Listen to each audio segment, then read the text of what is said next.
Hello and welcome back. In previous video lecture, we started with topic process synchronization. Okay, and we have covered few things like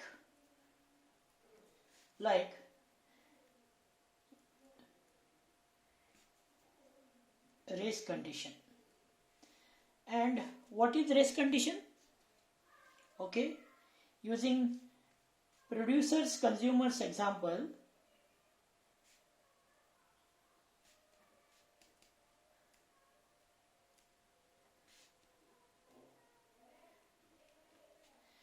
what we saw is producer produces a cookie, consumer consumes a cookie, but to produce a cookie, producer has to undergo set of instructions.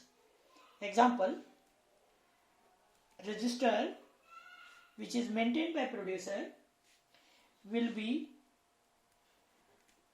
initialized with the count.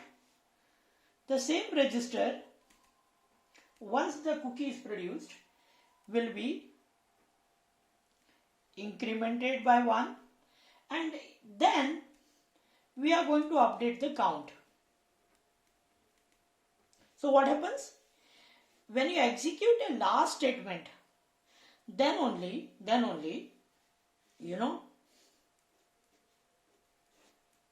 this is the figure that we have drawn, then only we can see a bucket updated with a cookie. So this happens with producer. How about consumer? In consumer, we will have same set of operations in reverse way. Of course, we will have this register, maybe 1, initialized with count. Once the cookie is to be consumed, we will get this register updated by 1, decremented by 1, and then of course we will again initialize the count by the updated register. So obviously when the third statement is executed, we will find cookie consumed. So what we have understood? Race condition is something where we find at certain time, say suppose during first phase, let's consider initially the bucket count is equal to 5. So when producer is producing, S1 register value will be 5 because it is initialized. So once it is producing, it is going to be 6. So register plus 1, it is going to be 6. Now before I go and execute this third statement, if consumer initializes and executes second statement, how it would be? It would be, suppose in S3 register 1 is initialized. So maybe when S1 is initialized by consumer, S3 is initialized by S1 is initialized by producer, S3 is initialized by consumer. Maybe same value, both are independently working. Okay, and by the time consumer upgrades register to 6, yet count is not updated. By the time producers update the register, okay, and increments it to 6 before initializing it to count. Okay, suppose say what will happen is in S4, okay, register value will be decremented by 1, and obviously it will be 4. Wherein S5, by the time the count variable is updated by producer, it says that the count value will be 6, wherein this is by producer, whereas consumer says the count value is 4. See the chronological order once again. Imagine both producer and consumer are executing independently.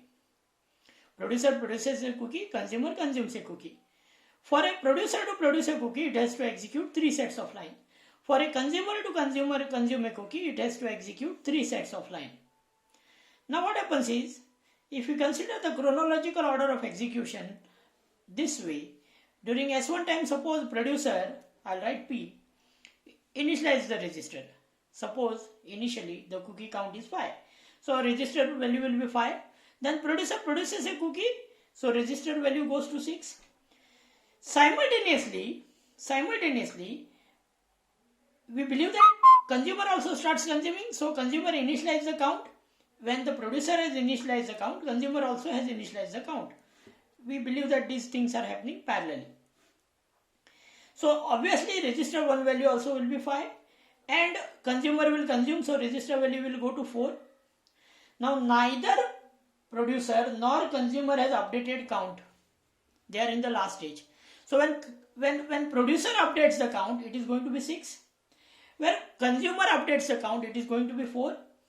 So now producer says, I have produced 6 cookies. Okay, what consumer says? Consumer says, I have produced 4 cookies. So obviously, producer says, I have produced 6 cookies. Consumer says, I have consumed, there are 4 cookies to be consumed at. So there is a difference of 2. So what is the truth?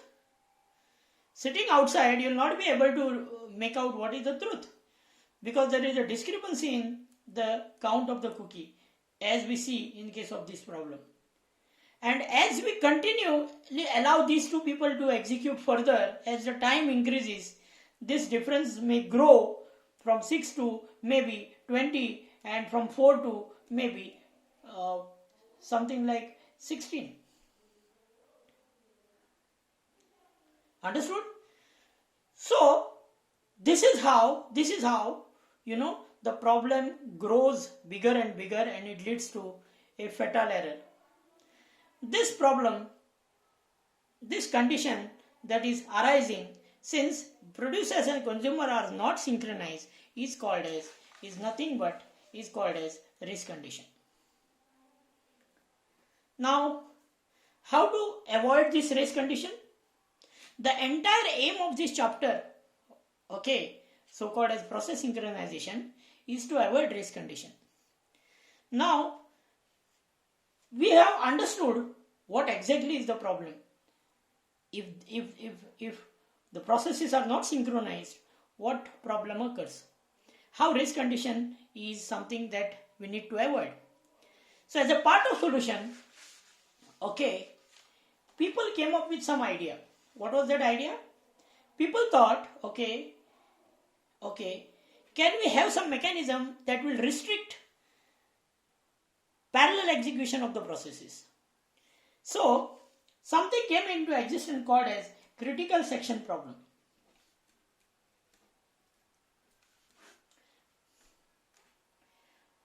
What is this?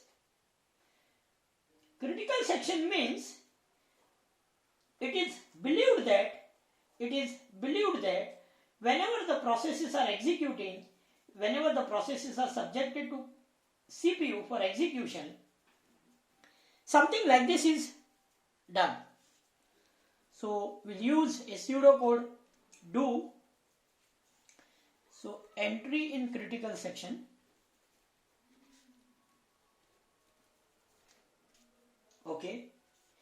Then execution in critical section.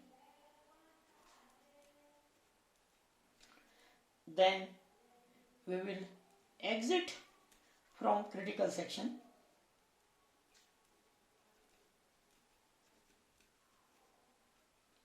And then we will write the result in the remainder section.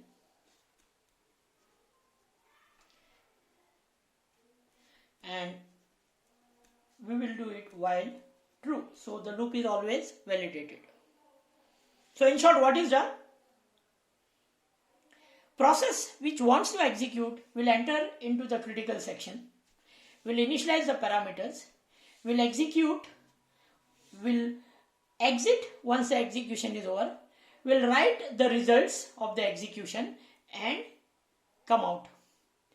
Someone who is already there in the critical section region means, suppose P1 is inside, P2 will not be allowed, not allowed. So you can imagine there is a door here, and once P1 enters, P1 closes the door, and when P1 exits, P1 will open the door, okay, so that P2 can enter inside. So this way,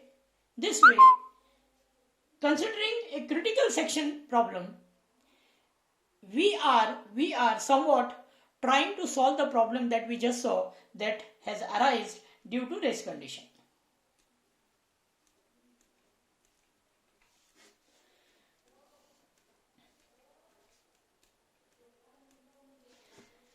But very important thing is, are we solving the real problem? Are we addressing the real problem? What is the real problem? For that, we have to do the characterization of critical section, so that we will find out that using critical section example, are we really solving the problem of race condition? And we have to test it on different parameters. So characterization of critical section, okay, was discovered, and it came up with 3 different terms. Term number 1 is mutual exclusion. So what is term number 1? Mutual exclusion. Now what is mutual exclusion? See, we are doing characterization of critical section problem. In the sense, we are trying to find out all those important points that a critical section should adhere to, so that race condition can be avoided. So among all those points, the first point is mutual exclusion. What is mutual exclusion? At a time, only one process must be allowed to enter in critical section. So far as considering the example that we just saw, are we able to adhere to this condition? Yes. So whatever problem we have seen, okay, mutual exclusion is achieved. Second problem is progress. So this is second problem. So in order to avoid race condition, okay, processes trying to avail critical section should take care that only one process is allowed in critical section at one time. If this condition is met, we consider that the requirement of mutual exclusion is met. Second point, progress. What is progress? Let's consider an example. Suppose this is a critical section. There are 3 processes, P1, P2 and P3. Suppose P1 has already gone inside. Okay. So P2 is waiting. And then P3's turn will come. Now what happens? P1 completely executes, comes out of the loop. But somehow P1 has not yet completed. So P1 has again gone back. P2 is in the loop. P3 is waiting. Okay. Now what has happened? Suppose P2 has executed. Okay. And again the scenario is P1 and P3 is there. P2 is executed. P2 has gone out. P2 is gone out. Okay. P2 is gone out. Okay. So now P3 is supposed to go inside. But suppose I am not giving P3 chance to go inside and P1 goes inside. Okay. And maybe in the next cycle, again P1 is not completely executed. P1 comes out and again P1 tries to enter inside. P3 is again waiting. Again I am giving P1 chance to enter. That means P3 is getting victimized. P3 is getting victimized. So in order to execute one task, there are three processes, P1, P2, P3. It's not like I'll allow only P1 and P2, I'll not allow P3 because it is of less priority or maybe of less importance. But however less importance it may have, until and unless the P3 is completed, the entire task cannot be completed. What I see here is P1 is given a chance, P2 is given a chance, and until and unless P1 completely executes, P3 is not at all getting a chance.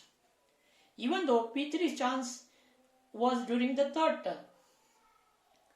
So we understood that P3 is getting victimized, and only because P3 is not getting completely executed, there is no progress happening. There is no progress happening. Everyone should get a chance to execute under critical section, then only things will progress.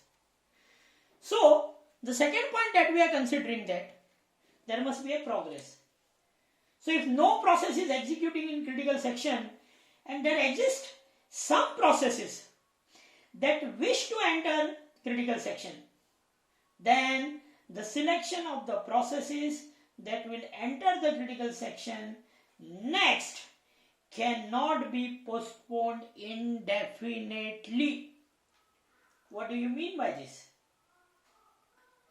This simply means that if there is no process currently executing in critical section, and if there exists a process that is waiting to execute in critical section, then only the process which are not in remainder section can participate in decision, can participate in entering in critical section. So here, if I consider this example, someone who is about to exit, so I can see P2 has exited, P1 is waiting, P3 is waiting, P1 is already done. So now someone who is in the remainder section should never get chance again to enter inside. So I can see here P1 is getting chance and again P1 is getting chance, even though P3 is waiting. P1 came out and again entered inside. So someone which is in remainder section should not be allowed to enter into the critical section region if there is some other process waiting for critical region.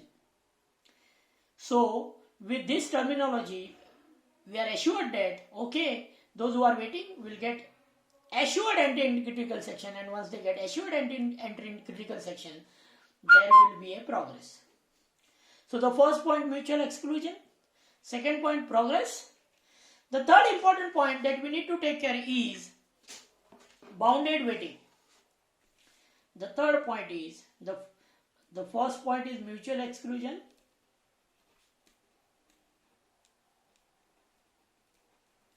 The second point is progress.